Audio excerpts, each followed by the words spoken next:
एक set pattern होता है। और मैं स्वागत करना चाहता हूं हमारे मेहमानों का। कुलदीप कुमार है tax expert, Amirullah Khan economist हैं। आप लोगों का बहुत बहुत स्वागत है।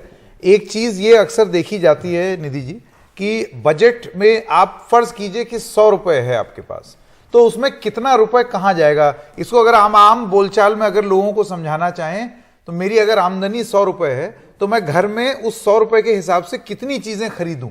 ये बजट आमिर साहब वही एक चीज होती है नेशनल लेवल पर, एक देश के स्तर पर। ऐसे में कहां कितना खर्चा हो इस पर सबकी नजर टिकी रहेगी। और क्योंकि हम कोरोना से अभी उभरे ही हैं तो हेल्थ पर कितना खर्चा होगा, शिक्षा पर कितना खर्चा होगा, टैक्स में कट होगा या नहीं, नौकरियां मिलेंगी या नहीं, ये सब कुछ जरा आम आदमी के सवाल हैं जो कि मुझे, क्योंकि मैं अभी नया नया वित्तीय मामलों का विशेषज्ञ बना हूं। दिन की शुरुआत जब करते हैं तो चाय से करते हैं। अब चाय का दूध महंगा होता जा रहा है, तो महंगाई पर किस तरह से सरकार लगाम लगाएगी, हाँ, तो वो एक बिल्कुल आप समझाइए। बहुत अच्छा, अच्छी तरह आपने पूछा ये सवाल। तो संकेत है बिल्कुल वही, बड़ा आसान होता है बजट, बिल्कुल जैसे हम लोग हर महीना करते हैं कि हमको पता होता है कि इतने पैसे आने वाले हैं, अब इतने खर्च करने और ये कहाँ कहाँ करेंगे, और अगर थोड़े से ज़्यादा खर्च हो जाए तो ये ज़्यादा जो खर्च हुए वो कहाँ से आएंगे। तो एक बड़ी रकम हम ये देखेंगे कि सरकार अगर बोरो करना चाह रही, अगर उधार लेना चाह रही तो कहाँ से लेगी। कल के इकोनॉमिक सर्वे ने बताया कि हालात बेहतर हैं, प्राइवेट कंजम्पशन वापस आ चुका है जहाँ पहले था, लेकिन अभी कुछ चीजें हैं जिस पे नजर रखनी होगी। उस वजह से आज जो हम देखेंगे वो जो 100 रुपए की बात की संकेत ने, उसमें हम देखेंगे कि सबसे ज्यादा कहाँ खर्च हो रहा है। उमूमन सबसे ज्यादा खर्च होता है पिछले जो बोरोइंग्स हैं उनको रिटर्न करने में, यानी उनकी जो कर्जा चुकाने में। उसके बाद होता है डिफेंस, फिर रूरल डेवलपमेंट और एग्रीकल्चर, और जो सबसे कम खर्च करते हैं, बड़ी ताज्जुब की बात है, वो सबसे कम करते हैं स्वास्थ्य और शिक्षा। यही 100 रुपए में से 2 रुपए जाता है। पिछली बार ही कम कर दिया था, और इस बार देखते हैं क्या होता है। तो वो हम देखना। और फिर एक और जो इंटरेस्टिंग बात होगी वो ये देखना होगा कि ये 100 रुपए आ कहाँ से रहे। ये 100 रुपए आ रहे हैं हमारे टैक्स पेयर से ज्यादा, और टैक्स में भी कौन से टैक्स से, इनकम टैक्स से या इनडायरेक्ट टैक्स से, उसमें कितनी हमारे पास लैक्सिटी है, कितनी लचक है कि जिसको हम बचा के थोड़ा सा वापस दे सकें कि अच्छा भाई थोड़ा ये टैक्स कम कर देते हैं। बहुत कम उम्मीद है, अभी तक किसी ने नहीं कहा है कि इनकम टैक्स में कोई छूट होगी इस साल, क्योंकि तंग है मामला, वो 100 रुपए कमाने जरूरी है। तो कुलदीप जी, जैसे ये जो मांग जो टैक्स आता है, सरकार कह रही है आर्थिक सर्वे में इस बार उसके कोष में पैसा आया भी है, लेकिन एक जो आम नौकरी पेशा इंसान है, मैं आपको सुन रही थी कल आपका जो संकेत के साथ बातचीत थी कि भाई टैक्स में ये छूट हो, लेकिन क्योंकि हम महंगाई के दौर से भी गुजर रहे हैं, उस लिहाज से आपको क्या लगता है सरकार कुछ भरपाई कर सकती है, किस किस क्षेत्र में कर सकती है, क्योंकि वो भी दबाव में है, क्योंकि विश्व भर का जो अर्थव्यवस्था है वो कमजोर हो रही है, हम थोड़ा बेहतर हैं। IMF ने कहा है कि भैया we are like shining star. देखिए, आपने बहुत अच्छा प्रश्न पूछा। आखिरी बार शायद आपके ही करस्पॉन्डेंट ने उनसे क्वेश्चन पूछा था पिछले बार बजट में, भाई आपने पर्सनल टैक्स पे इस बार लोगों को छूट नहीं दी। कह रहे क्यों, हमने टैक्स नहीं बढ़ाया, क्या छूट नहीं है? तो आपको इसको भूलना नहीं चाहिए। और उसके बाद अगर आप देखें कि जब मोदी सरकार पहली बार आई थी 2014 में, उन्होंने तभी हमें सब छूट मिली थी, जो चाहे वो बेसिक एग्जम्पशन लिमिट थी या ATCC की लिमिट थी, वो सब लिमिट को बढ़ाया गया था। और हमेशा से सरकार की एक चिंता रही है कि लोगों के पास इनकम तो है लेकिन लोग टैक्स नहीं पे करते हैं। अब लेकिन अगर आप नौकरी पेशा वालों की परिस्थिति देखें, उनका टैक्स सारा उनके विद होल्डिंग के थ्रू वहाँ से कट जाता है, और महंगाई की मार भी है, सारी EMI में काफ़ी ज़्यादा इजाफा बहुत जल्द और तुरंत हो गया, जो पता भी नहीं लगा 1 साल के अंदर इतना बढ़ गया है। तो उसको देखते हुए आम आदमी को एक रिलीफ देना जरूरी है। और आप देखेंगे कि जो टैक्स देने वाले उनकी संख्या भी करीब 1.5 करोड़ के करीब है। तो अभी हम कहते थे कि टैक्स का दायरा बढ़े, क्योंकि टैक्स का हम इसलिए लोगों को छूट नहीं दे सकते। और अगर आप आज के हिसाब से देखेंगे, जिनकी इनकम 5 लाख या उससे कम है उनको कोई टैक्स नहीं देना पड़ता है। और जैसे जैसे अब जो हायर टैक्स रेट है, जो अमीरों के ऊपर टैक्स है, 5 करोड़ से ऊपर का जो रेट है वो 42.74% है, जो कि काफ़ी विकसित देशों से भी ज़्यादा है।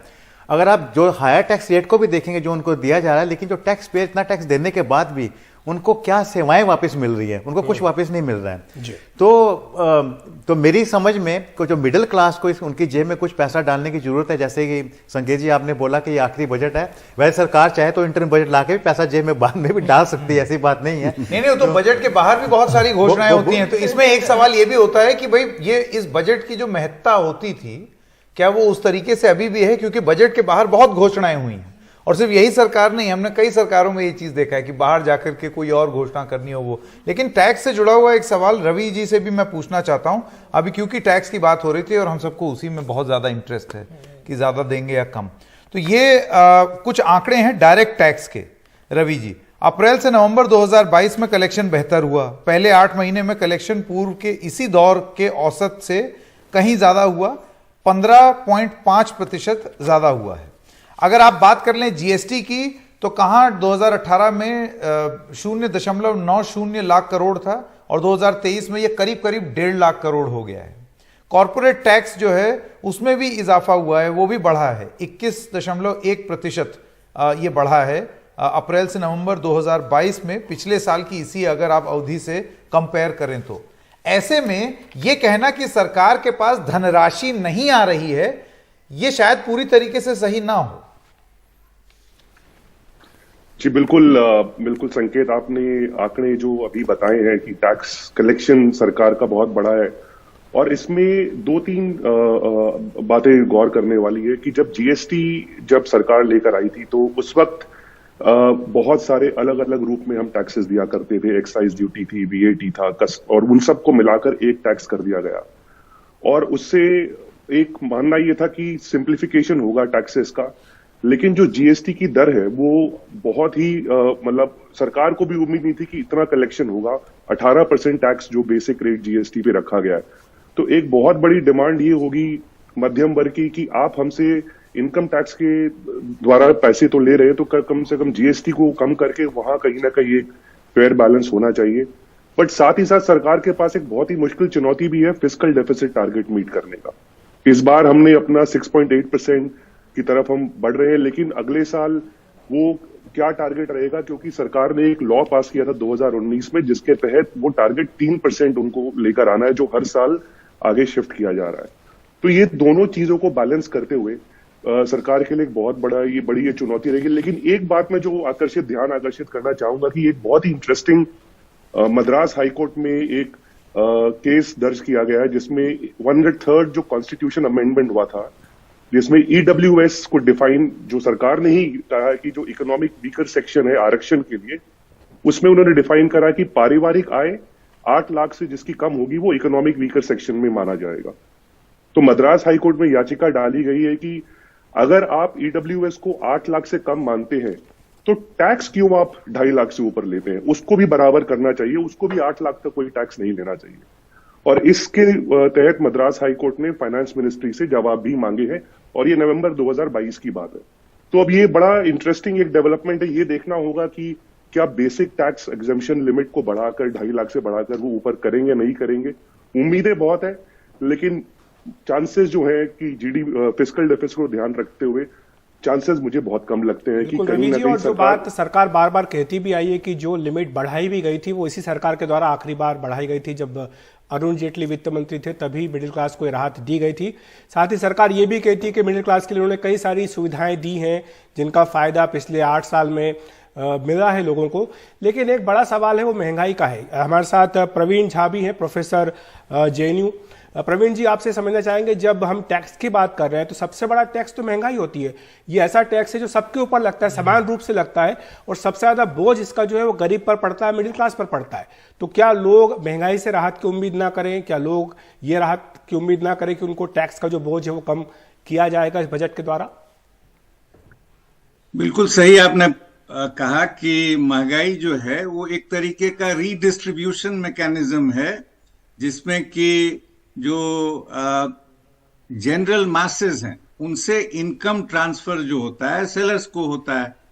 बाय एंड लार्ज जो बेटर ऑफ सेक्शंस हैं उनको इससे फायदा होता है। ये बड़ा एस्टैब्लिश्ड प्रिंसिपल है इकोनॉमिक्स में, तो इसमें कहीं कोई संदेह नहीं है। तो सवाल 2 हैं। एक तो ये कि क्या टैक्स रिलीफ के माध्यम से उनको मदद की जाए, या महंगाई को कंट्रोल करके उनको किया जाए। तो ये दोनों बातें इसमें बहुत महत्वपूर्ण है। जहां तक टैक्स रिलीफ से मदद की बात है, उसमें गुंजाइश बहुत ज्यादा नहीं है, जैसा और साथियों ने कहा। खास करके इसमें जिस चीज पे ध्यान दिया जा सकता है कि कैसे जीएसटी को और रैशनलाइज किया जाए, क्योंकि वहां विसंगतियां बहुत ही ज्यादा है और इस पे काफी चर्चा हो चुकी है। आप सभी लोग इसके बारे में जानते हैं, मैं उदाहरण देना नहीं चाहूंगा, लेकिन इतनी सारी वहां पे विसंगतियां हैं। आप देखते हैं, मसलन बस एक उदाहरण दे देता हूं कि सोने पे जो है क्या जीएसटी है और जो बहुत जरूरी चीजें हैं उस पे क्या जीएसटी है। आप इसको देख लीजिए, डायमंड पे देख लीजिए, और इसी तरीके से दूध पे देख लीजिए। ये सब जो है तो उसके माध्यम से थोड़ा बहुत हो सकता है, लेकिन ये सारी चीजें जो है ना, मार्जिन पे एक तरह से समझिए। असल मुद्दे जो हैं, मान लीजिए महंगाई की आप बात कर रहे हैं, इसमें जो है कि कैसे पेट्रोल प्रोडक्ट्स के साथ हमारी क्या पॉलिसी रही है, उस पे जो बहुत विवाद होता रहता है कि केंद्र सरकार ने थोड़ा सा रिलीफ दे दिया, राज्य सरकारों ने नहीं दिया, केंद्र कहती है राज्य करे, राज्य कहती है केंद्र करे। ये जो सारी चीजें हैं, इसको आप कैसे एड्रेस करेंगे? क्या उस पर किसी का ध्यान है? उस पर क्या इस बजट में कोई ध्यान होगा? मैं उसकी कोई संभावना नहीं देखता हूं। तो ये जो यक्ष प्रश्न एक तरह से कहिएगा ना, महंगाई जो है बहुत ही बड़ा सवाल है। और बिल्कुल, लेकिन जो महंगाई दर है इसको कम करने के लिए क्या कदम उठाया जाए और कैसे प्रभावी कदम उठाए जाएं, ये एक बड़ा सवाल है। और आप इंडिया को ऐसे डिटैच करके नहीं देख सकते अमीरुल्लाह खान साहब जी। आप अपने सब कॉन्टिनेंट में ही देख लीजिए, आप श्रीलंका का हाल देखिए, पाकिस्तान का हाल देखिए, उसके बाद आप विश्व में जो हो रहा है उसका हाल देखिए, और उसके बाद अगर आप तुलना करें कि यहां पर जो महंगाई दर है वो कितनी है और क्या हमने उसको काबू करने में जो कदम, प्रभावी कदम होते हैं वो पूरे उठाए हैं या नहीं। जैसे वो 6% का जो कट ऑफ होता है वो उससे कभी कभार ऊपर चला जाता है, तो लेकिन बेतरतीब बेहिसाब नहीं बढ़ा। पिछले दिनों कई वजूहात से इन्फ्लेशन और प्राइस पे बहुत फर्क पड़ा है। कुछ चीज़ों की कीमतें तो बहुत ज़्यादा बढ़ी, और इसमें कुछ वजह हमारी डोमेस्टिक थी, कुछ वजह बाहर की हैं। इंपोर्ट महंगे हो गए। एक बड़ी वजह ये थी कि रुपया 82 और 83 रुपए पे हो गया, तो हमारी इंपोर्ट की बिल बहुत बढ़ गई थी। उसमें दूसरा जो योगदान रहा वो जीएसटी का। जब आप 28% और 18%। मैं बस आपको एक सेकंड के लिए रोकना चाहूंगा। ये जो आप तस्वीरें देख रहे हैं अपने स्क्रीन पर, इसको एक बार फिर से जूम करके हम बताएंगे।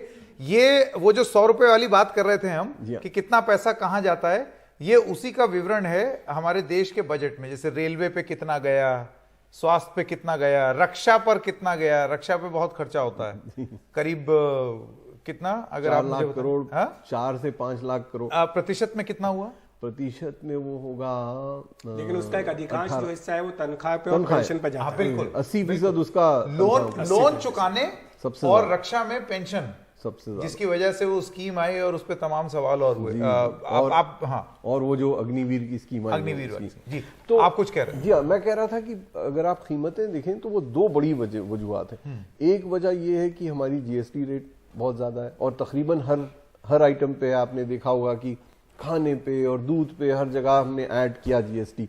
तो वो एक बड़ा आसान तरीका था टैक्स जमा करने का, कि लोग तो खरीदेंगे ही, तो उनमें अगर बढ़ा दिया जाए तो पैसे आएंगे। फ्यूल पे, पेट्रोल और डीजल पे इतना ज़्यादा, और ज़्यादातर हमारी इन्फ्लेशन उन्हीं वजूहत से बड़ी हुई है पिछले 4-5 साल में। अब वहाँ पे अगर हमको कम करना है तो हमें ये देखना होगा कि कहाँ से आएंगे पैसे। तो वही जो रैशनलाइज करने की बात करें प्रवीण शाह, वो सोना और दूध की जिस तरह से तुलना उन्होंने की, बहुत वाजिब तुलना है, और सरकार इस ओर ध्यान दे सकती है। कुलदीप सर, आप जो जीएसटी रैशनलाइज करने की बात है, क्योंकि कहा गया भाई 70 से अब 1.5 करोड़ ये हो गया है, इतनी हमारी कमाई जीएसटी से हो गई। बड़ा अच्छा लगता है सुन के कि सरकार की कमाई हो रही है, लेकिन ये उस पे हो रही है जो बिल्कुल महंगाई को झेल नहीं पा रहे हैं लोग, उस तबके से हो रही है। हम विश्व से कंपेयर ना करें, अगर अपनी देश को देखें तो उस लिहाज से कैसे रैशनलाइज कैसे कर सकते हैं? देखिए, मैं इसको एक डिफरेंट नजरिए से देखता हूं, क्योंकि सरकार की हमेशा परेशानी रही है कि शायद लोग टैक्स ठीक से पे नहीं करते हैं। तो एक इनडायरेक्ट टैक्स एक बड़ा आसान जरिया है जिससे आप जो कंज्यूम करें एकदम से आपकी कलेक्शन हो जाती है। अब देखो सरकार ने क्या किया, आप चाहे नौकरी पेशा वालों को, जैसे आपका प्रोविडेंट फंड में 2.5 लाख से ज़्यादा उसके ऊपर भी आपको टैक्स है, हमने हर तरफ से उन्हें टैक्स को लगा दिया। लेकिन उन्हें गरीबों को फ्री खाना देना शुरू कर दिया, किसानों को उनके अकाउंट में डायरेक्ट ट्रांसफर हो रहा है।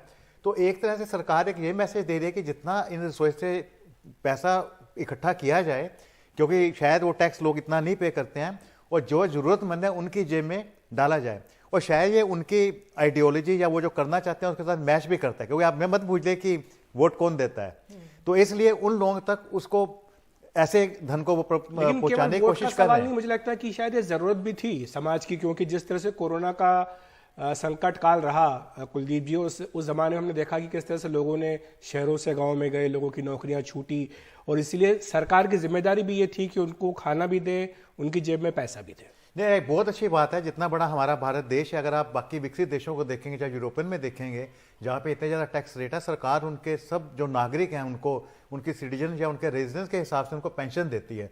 तो मैं एक छोटी सी बात जोड़ना चाहूँगा, जो मैं अपनी पहले बार में अपनी बात पूरी नहीं कर पाया टैक्स के ऊपर, कि जो लोग आपको टैक्स पे कर रहे हैं उनके लिए भी ओल्ड एज में एक मिनिमम कोई पेंशन कुछ भी उनको वापस की गारंटी कर दीजिए। उससे आप देखेंगे कि कंप्लायंस अपने आप एक साइकिल शुरू होगा, जिससे लोग ईमानदार टैक्स भी बने। तो अभी जो एनपीएस में बात की जा रही कि एक मिनिमम गारंटी दिया जाए, हालांकि वो एनपीएस का जो पूरा पर्पस है शायद वो डिफीट उससे हो जाएगा, लेकिन आप मानते हैं कि वो सुझाव अच्छा है कि कम से कम एक मिनिमम गारंटी हो एनपीएस के जरिए? देखिए, मैं एनपीएस के बारे में नहीं कह सकता, क्योंकि वो सब उन्होंने मार्केट लिंक करते जा रहे, चाहे गवर्नमेंट एम्प्लॉई भी थे जो 2004 में उन्होंने उनके लिए डिफाइंड बेनिफिट स्कीम से डिफाइंड कंट्रीब्यूशन पे उनको डाला कि आप एनपीएस में जाइए, फिर उन्होंने प्राइवेट सेक्टर को एक्सटेंड की। तो लेकिन कोई मिनिमम गारंटी गवर्नमेंट कहाँ से देगी? लेकिन मिनिमम गारंटी का मतलब यह है कि आज किसके पास कुछ भी घर नहीं है, कुछ नहीं, चाहे सरकार उनको पैसा दे दे, जो लोग टैक्स दे रहे हैं, अगर वो अनएम्प्लॉयड होते हैं या जो उनकी रिटायरमेंट होती है, एक कम से कम मिनिमम आप शुरुआत कीजिए। अब जो ये सोशल सिक्योरिटी, रवि सिंगारी, मैं आपसे पूछना चाहूंगी, एक सोशल सिक्योरिटी की भी बात होती है, हम विदेशों में देखते हैं लोगों को सोशल सिक्योरिटी मिलती है। अब हमारे यहाँ क्योंकि एक आबादी इतनी है, कोरोना से हम निकल रहे थे, भाई 80 करोड़ लोगों को आपने अनाज दिया, फायदा हुआ, इसका एक दायित्व भी था, जिम्मेदारी थी सरकार की, लेकिन इसका चुनावी फायदा भी देखने को मिला, ये अपने आप में है। लेकिन जो रिटायर्ड लोग हैं, 10 लाख के ऊपर पेंशन है, उस पर टैक्स है, तो जो बुजुर्गात हैं उनको अगर उस पर भी टैक्स है, क्या सरकार सोशल सिक्योरिटी या जो बुजुर्ग हैं उन पे पेंशन पे टैक्स, क्या उस पर तवज्जो देने की जरूरत है? क्या उससे हम कुछ सरकार उस पर विचार करेगी?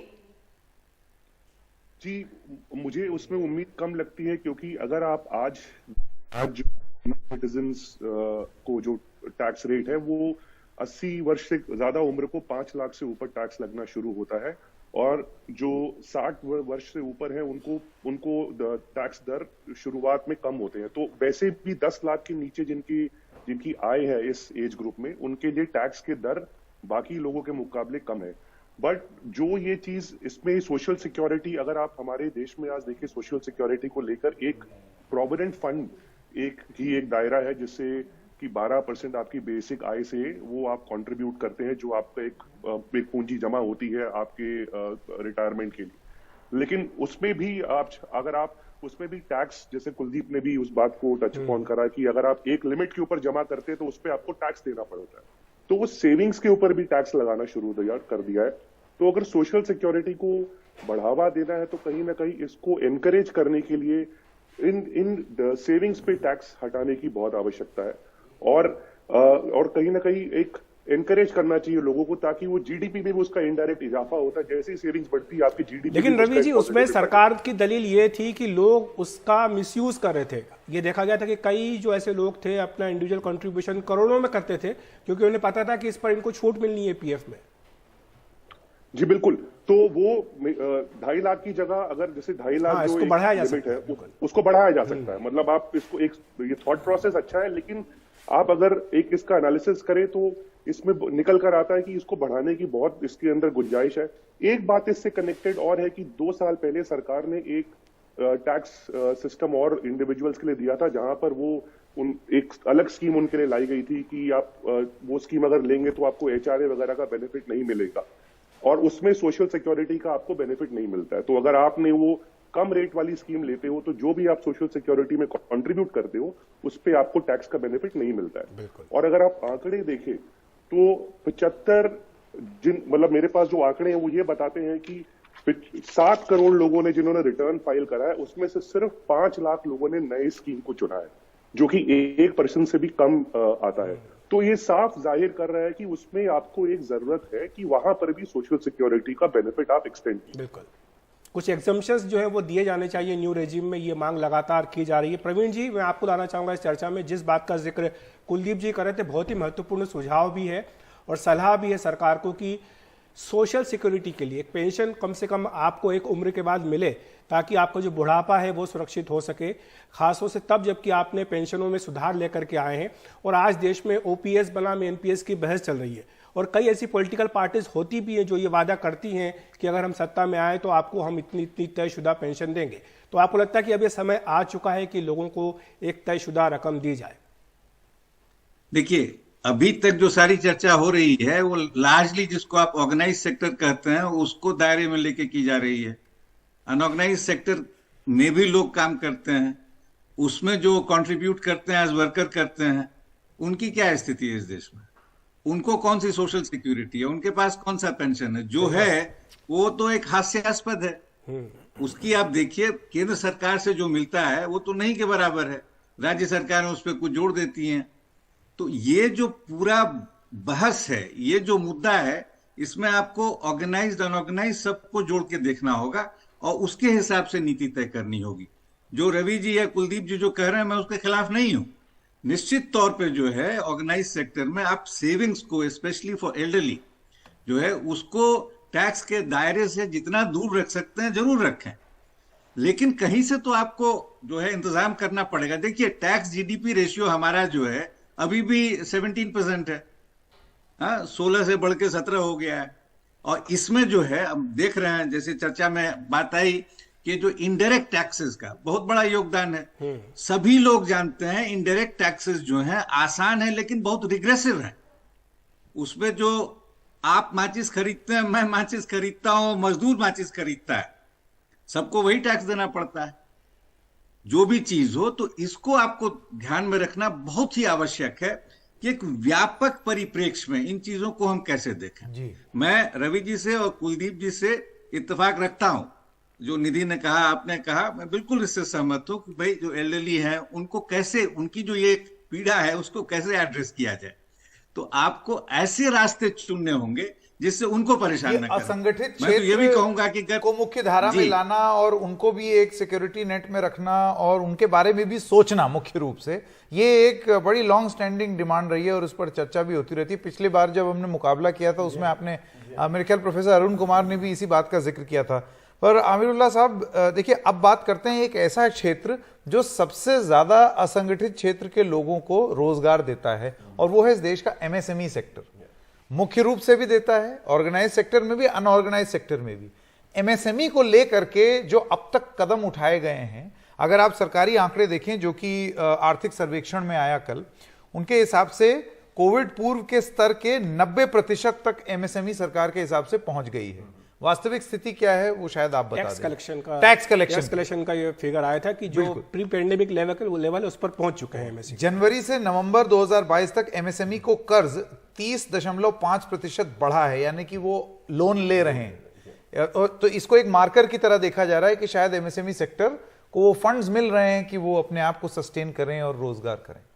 क्या करना चाहिए इस सेक्टर को लेकर? हमारे लिए बहुत अहम सेक्टर है, क्योंकि तकरीबन 50% जो वर्कर है वो एक अगर आप मुझे इजाजत दे दें, बहुत सारे ऐसे लोग होते हैं अखिलेश जी जो एमएसएमई सोचेंगे कि ये क्या है, कोई नया मैथ्स का फॉर्मूला आ गया, मेरी तरह नए ताजे वित्तीय विशेषज्ञ बने हुए। तो इसका मतलब होता है सूक्ष्म, लघु और मध्यम उद्यम जी, छोटे कारोबार। हाँ, छोटे कारोबार। हाँ, और सरलीकरण कर दिया। हाँ। तो जो छोटे का, जिनके यहाँ 2 लोग, 5 लोग, 6 लोग, ये हमारी अर्थव्यवस्था की रीढ़ यही है एकदम। और सबसे ज्यादा रोजगार देने वाले भी यही है। सबसे ज्यादा रोजगार के अलावा ये जो छोटे कारोबार हैं, इनसे सबसे ज्यादा हमें एक्सपोर्ट होता है। तकरीबन 2/3 एक्सपोर्ट हमारा एमएसएमई करते हैं। तो उसकी वजह से ये बहुत अहम सेक्टर है और ये बड़ी अच्छी बात है कि एमएसएमई सेक्टर, जिसकी कोविड से पहले से हालत बुरी थी, यानी 5-6 साल से एमएसएमई को डिमोनेटाइजेशन और जीएसटी के बाद से बड़ी मार पड़ी थी।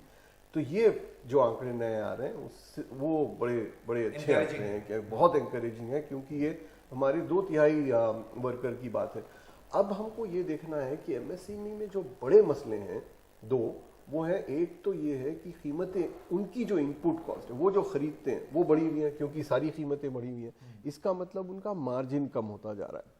इसी वजह से आप देखेंगे कि वो इतने लोगों को मुलाजमत नहीं दे पा रही जितनी पहले दिया करती। एक अहम वजह हमारी अनएम्प्लॉयमेंट की वो है, तो इसीलिए भी ज़रूरी है कि हम एमएसएमई को सपोर्ट करें। और दूसरी वजह ये है कि पिछले 6-7 साल से बावजूद इसके कि हमारा एक्सचेंज रेट वीक होता जा रहा है, जब रुपया वीक होता है तो एक बड़ी सिंपल सी मैथ होती है कि जैसा रुपया वीक हुआ तो एक्सपोर्ट बढ़ने चाहिए। हमारे यहाँ जो उल्टी बात देख रहे हैं हम कि रुपया तो कमज़ोर हो रहा है लेकिन एक्सपोर्ट भी गिर रहा है, और उसकी अहम वजह, बड़ी वजह एमएसएमई है। तो ये दोनों चीज़ों की वजह से एमएसएमई सेक्टर खतरे में रहा है, और उस वजह से हमारी जो बेरोजगारी का मसला है जिस पे हमने कम चर्चा की, वो ये भी करेंगे आगे एजेंडा। बिल्कुल, एक छोटा सा हमें ब्रेक लेने के लिए कहा जा रहा है, और जिस तरह से आपने कहा कि बहुत इंपॉर्टेंट है एमएसएमई का, हमारा रुपया अगर कमज़ोर हो रहा है तो हमारा एक्सपोर्ट बढ़ना चाहिए। तो एक्सपोर्ट क्यों हमारा घट रहा है? क्या जो विश्व भर में जो अर्थव्यवस्थाएं और देशों की कमज़ोर हो रही हैं, क्या इसलिए वो कम हो रहा है? ये सब पहलू समझेंगे एक छोटे से ब्रेक के बाद। बने रहिए इस खास दिन पेशकश।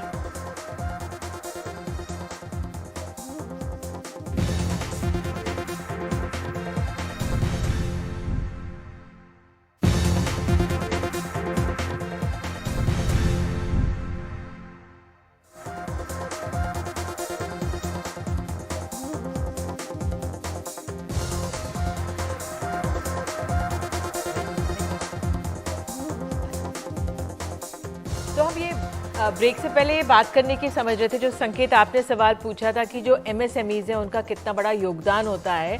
तो आप आमिरुल्लाह खान साहब ये हमें समझा रहे थे कि एमएसएमईज का कितना बड़ा एक रोजगार वो हमें देते हैं, और साथ ही वो एक्सपोर्ट भी करवाते हैं। पर देखिए, जो बात आपने बोली उससे अगर एक कदम और आगे लेके जाएं, अभी तो हमने समस्या क्या है वो बता दी कि वो उनको ये प्रॉब्लम हो रही है, एक्सपोर्ट्स उस हिसाब से नहीं बढ़ रहे हैं जिस हिसाब से उस अनुपात में बढ़ने चाहिए।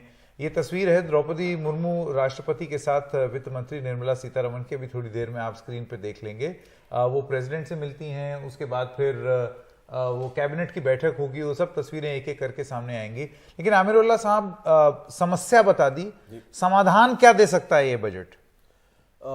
देखिए, एमएसएमई से अगर आप पूछे, छोटे कारोबार वालों से ये पूछें कि आपकी बड़ी समस्या क्या है, तो उमूमन वो ये बताते हैं कि हमें बेहतर इंफ्रास्ट्रक्चर चाहिए, उनको बिजली नहीं मिलती।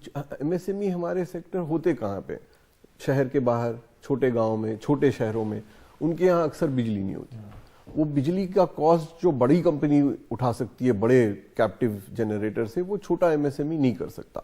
दूसरी चीज, उनको अक्सर कैपिटल नहीं मिलता, यानी कर्ज नहीं मिलता आसानी से। बड़ी कंपनियां देखिए हमारी, वो लाखों हजारों करोड़ रुपए बोरो कर सकती, कम इंटरेस्ट पे या ना इंटरेस्ट पे, और वापस भी देने की जरूरत नहीं होती उनको अक्सर। एमएसएमई पे बहुत जोर होता है। तो अगर हम ये दो चीजें शुरू की गई, आपको लगता है कि इसका फायदा पहुंचा है मुद्रा योजना का? देखिए, मुद्रा का जो डेटा आया है उससे ये तो लग रहा है कि ये है तो बड़ी अच्छी स्कीम, लेकिन अभी हमारे पास इतने आंकड़े नहीं है कि हम कह सकें कि ये सारे जो लाखों एमएसएमई हैं उन तक पहुंच चुकी है, बल्कि ये लगता है कि नहीं पहुंची है। और अगर जब पहुंच जाए तो उससे फायदा होगा। लेकिन हमें ब्रॉडर रिफॉर्म चाहिए, हमें इंफ्रास्ट्रक्चर ज्यादा अच्छा चाहिए, हमें बिजली की जो हमारी का जो जोर है हमारा बिजली पे, वो और मजबूत होना चाहिए। रोड पहुंचनी चाहिए ताकि वो अपने प्रोडक्ट जो है वो लेके आगे पहुंच सके। जो तीसरा है वो ये कि एमएसएमई, ये जो छोटे व्यापार हैं, ये अक्सर बड़े व्यापार के ओईएम होते हैं। ओईएम का मतलब होता है ओरिजिनल इक्विपमेंट मैन्युफैक्चरर, की वो जैसे आप बल्ब खरीदते हैं कोई बड़ी कंपनी से, तो वो कई छोटी कंपनियां बना के देती हैं उनको।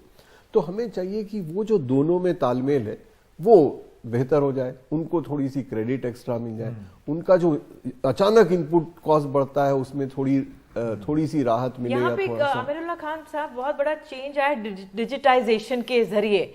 प्रवीण झा, मैं आपसे पूछना चाहूंगी, अब हम देखते हैं जो बड़ी बड़ी ब्रांड्स हैं, बड़ी बड़ी कंपनियां, वो आपके फोन में पहुंच गई हैं। आप आते हैं, आपको उनका सेल ऑन सेल मिल जाएगा, जबकि हमारे एमएसएमईज में इतनी शायद इनका पास इतना पैसा नहीं है या इतना फोकस नहीं कर पा रहे हैं कि वो भी आपके फोन पे पहुंच जाए कि हमारी चीज आप इतने दाम में सस्ते में ले लीजिए। तो जो ये डिजिटाइजेशन से सरकार कह रही है उसको इजाफा भी हुआ है, वो क्षेत्र फल फूल रहा है, लेकिन ये एक बहुत बड़ा डिफरेंस जो है कि जो बड़े ब्रांड्स हैं वो छोटे स्तर पर आ गए हैं, जो हमारे छोटे एमएसएमईज हैं उनको इनका घाटा होता हुआ नजर आ रहा है। निश्चित तौर पर ये तो हमेशा होता ही है। एडवर्टाइजिंग जो है, जो हमारी व्यवस्था है, उसमें एक बहुत अहम भूमिका रखती है। तो आपके पास जितनी ताकत होगी, आपकी जितनी कुव्वत होगी, आप उस हिसाब से एडवर्टाइज करेंगे, कैप्चर करेंगे। देखिए, अभी चर्चा में जो है एक चीज को एम्फेसाइज करना बहुत ही आवश्यक है। जब एमएसएमई कहते हैं या छोटे कारोबार कहते हैं, तो अति छोटे कारोबार हैं, मझले कारोबार हैं, बीच वाले हैं। इसके बीच में भी जो डिस्ट्रीब्यूशन की स्थिति है, बहुत ही उस पर ध्यान देने की जरूरत है। माइक्रो जो है सेगमेंट, वो ऑलमोस्ट 90% से ज्यादा है एमएसएमई का। उन्हीं की हालत सबसे खराब रहती है। उनकी हालत तो और भी खराब हो गई। जितने सारे हमारे पास आंकड़े हैं, देखिए, एक तो आंकड़ों की जो विश्वसनीयता है उसको लेके कल और अलग बहस हो सकती है कि क्या एक्चुअली हो रहा है, नहीं हो रहा है।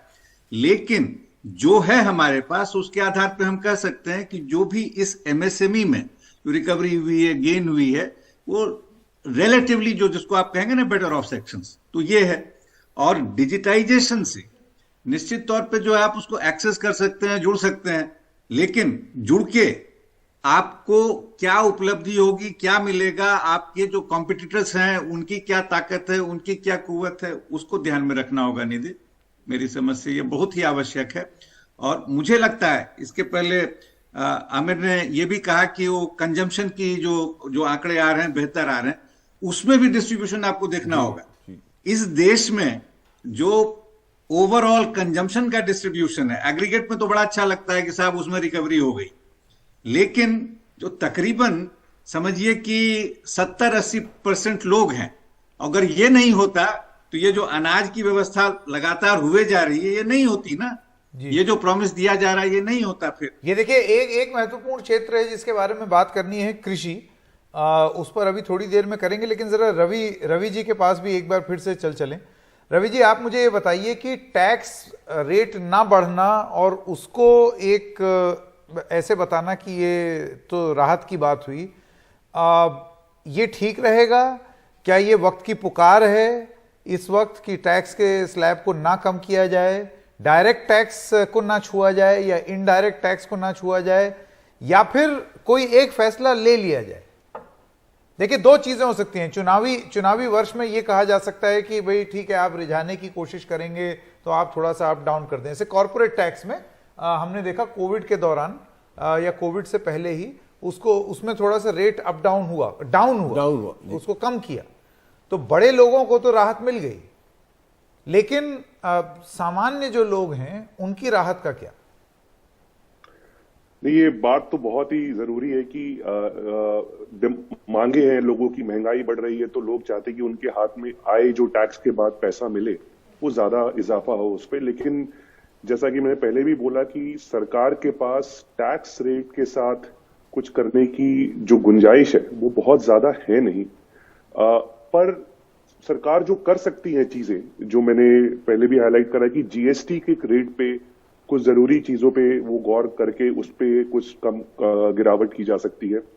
दूसरी चीज जो आज की डेट में, अगर मैं फिर आंकड़ों के जरिए बात करना चाहूंगा कि एक 2020-21 का आंकड़ा है कि इंडिया के 5.6 जीडीपी आज की डेट में टैक्स डिस्प्यूट में फंसा हुआ है। इतना पैसा आज लिटिगेशन में फंसा हुआ है इकोनॉमी के अंदर में। और सरकार ने 2 स्कीमें भी चलाई थी, विवाद से विश्वास और सबका विश्वास, और उसके तहत काफी लोगों को फायदा भी हुआ और काफी डिस्प्यूट कम भी हुए थे। तो एक ये ऐसा एरिया है जहां पर काफी काम करने की गुंजाइश है, जहां हमारे एडवांस रूलिंग्स हुआ करते थे पहले, जिसमें अगर आपको किसी भी टैक्स के क्लैरिटी में कोई क्लैरिटी नहीं है तो सरकार के पास अपना काम करने से पहले जाके पूछ सकते हैं, मैं ये करना चाह रहा हूं, इस पे कितना टैक्स लगेगा। बिकॉज टैक्स सर्टेनिटी एक बहुत इंपॉर्टेंट फैक्टर हो गया है टैक्स पेमेंट से भी ज्यादा। तो इन डिस्प्यूट को अगर सरकार जल्दी से जल्दी सॉल्व करेगा तो उतना ही पैसा इकोनॉमी में वापस सर्कुलेशन पे आएगा, और सर्कुलेशन में आते ही आप उनके पास फिर गुंजाइश हो सकती है कि वो टैक्स के रेट को ध्यान दे सके। तो ये टैक्स एडमिनिस्ट्रेशन और टैक्स डिस्प्यूट पे भी ध्यान देने की बहुत जरूरत है। कुलदीप जी, मैं आपसे एक समझना चाह रहा था कि क्या तुरंत राहत अगर आपको देनी है मिडिल क्लास को, आम लोगों को, तो क्या उसका सबसे अच्छा रास्ता ये नहीं कि जो पेट्रोल डीजल के दाम हैं इसको थोड़ा सा रेशनलाइज किया जाए? क्योंकि जब दाम बढ़ाए गए थे, आखिर में कहा गया था कि अंतर्राष्ट्रीय बाजार में दाम काफ़ी ऊपर चले गए, लेकिन अब जबकि वहाँ पर स्थिर हो चुके हैं, गैस की कीमतें तो बताया जा रहा है कि अब काफ़ी नीचे आ चुकी हैं, तो इन सब में तुरंत राहत सरकार को क्या नहीं दे देनी चाहिए? इससे पहले मैं एक एमएसएमई माइक्रो पे एक बात कहना चाहूँगा कि जो एक ease of doing the business का जो बेनिफिट है, जैसे कि चाहे उनके जो छोटे सेक्टर को मार्केटिंग की उनकी समस्या है, आप देखेंगे किसी का कोई माइक्रो जो छोटे कारोबार, किसी का पैसा फंस गया किसी के साथ, कोई इसको नहीं दे रहा है, जो उसको पैसा रिकवर करने की भी कोई जो प्रक्रिया है वो बेचारे वो भी अफोर्ड नहीं करते। मैं अभी किसी से मिला, उनको मैं देखा किसी से उनको पैसा लेना था, कंपनी ने किसी ने कस्टमर ने डिस्प्यूट कर दिया, उनके लिए भी एक नॉर्मल प्रोसेस है। तो सरकार को उनको फंडिंग भी दे, मार्केटिंग भी करे, लेकिन उनके लिए ईज ऑफ डूइंग बिजनेस में थोड़ा ध्यान दे, तो इस सेक्टर को बड़े अच्छे से नर्चर किया जा सकता है। अब आपकी बात वापस आने पे, मतलब अभी भी देखिए अनसर्टेनिटी तो बहुत है। अब पता नहीं रूस कब परमाणु का इस्तेमाल कर दे, या जो नाटो के जहाज उनका जो पोलैंड में जो कन्फ्रंटेशन चल रहा है, तो उसके बारे में इस अनसर्टेनिटी के को देखते हुए मेरे को नहीं लगता कि सरकार इतने आराम से पेट्रोल के दाम कम करे, क्योंकि आप मत भूले, क्योंकि चाहे वो स्टेट गवर्नमेंट है चाहे वो सेंट्रल गवर्नमेंट, उनका काफी कलेक्शन इससे होता है। आपके मैं स्टूडियो में आने के लिए मुझे भी अपने फरीदाबाद से मुझे 1 घंटा लग गया यहाँ पे, तो आप सड़कों पे कोई भी कंजम्पशन कम नहीं देखेंगे, चाहे वो कोई गाड़ी चलाने वालों की, किसी के भी कोई भी इसका उसका ऊपर कोई इम्पैक्ट ही नहीं है। तो ये सरकार को कॉन्फिडेंस देता है कि इस चीज को खर्चा कैसे कम करें, क्या लोगों पे आपके हिसाब से कोई गुंजाइश नहीं है? लेकिन कटौती बहुत ज्यादा कर रहा होगा आम आदमी, कहाँ पे कटौती कर रहा होगा? क्योंकि वो देखिए पेट्रोल में उसको नौकरी पे जाना ही है, उसको सुबह चाय पीनी है ना, उसको आटा जो इतना महंगा हो गया वो भी खरीदना ही है। हमें सबको नहीं फर्क पड़ रहा होगा, लेकिन आप सोचिए एक बड़ा तबका जो है जो जमीन पे है, तो कहाँ पे कर रहा होगा? कहीं पे तो कर ही रहा होगा कटौती। वो जाहिर है, वो बड़ा साफ जाहिर है। आप देखिए कि मोटरसाइकिल बिकी नहीं रही। जो मोटरसाइकिल सेल 2010 में थी, हम अभी तक वहां नहीं पहुंच पाए, और 4 व्हीलर की बढ़ गई है, और 4 व्हीलर तो काफी ज्यादा अपर सेगमेंट है, जहां पे हम एक कहते हैं कि इलास्टिसिटी की, कुछ लोगों को हमने तो जापान को पीछे छोड़ दिया 4 व्हीलर के सेल में। 4 व्हीलर जो अपर सेगमेंट है, यानी जो महंगे 4 व्हीलर है, तो वो जो 5% लोग जो बहुत पैसे वाले हैं, जिनमें से 4 इस कमरे में बैठे हैं, उनको उधर बैठे हैं 4 घर वो मुझे इस लिस्ट में बाहर निकालने के लिए आपको बहुत बहुत तो उन लोगों को तो फर्क नहीं पड़ता, लेकिन जो 90% है, आप देखिए ये नीति आयोग अभी तो ये हालत है कि जो पेट्रोल कंपनीज हैं, ओएमसी जो हमारी है, वो तो प्रॉफिट में चल रही है। जी हाँ, तो वो 3 कंपनी का फायदा हो रहा है, वो कुछ लोगों का फायदा हो रहा है जो उसमें इन्वेस्टेड है, लेकिन बाकी हम सब लोग, हम जैसे निधि कहीं ना कहीं तो हमने कम किए पैसे, हमने घर क्यों खरीदने बंद कर दिए, हमारी किराए वाली कंस्ट्रक्शन वो। लेकिन देखिए, अगर आप पेट्रोल पर टैक्सेशन की भी बात करें, और जिस तरीके से सेंट्रल एक्साइज का प्रोपोर्शन बढ़ा है और स्टेट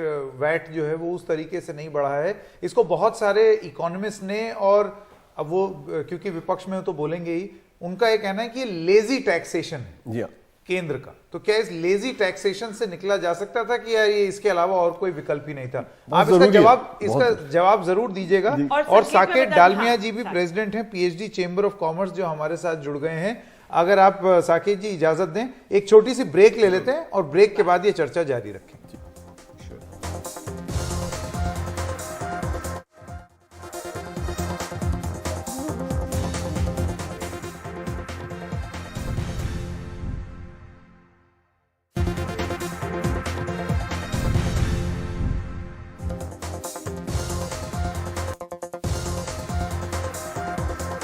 आपको दिखाते हैं, जो आप पीछे देख रहे हैं, वित्त मंत्री और उनका पूरा डेलीगेशन राष्ट्रपति भवन से निकला है, राष्ट्रपति मुर्मू से मिलके, और उसके बाद अब ये जा रहे हैं, अखिलेश जी बताएंगे, अब संसद भवन जा रहे हैं। वहाँ क्या होगा?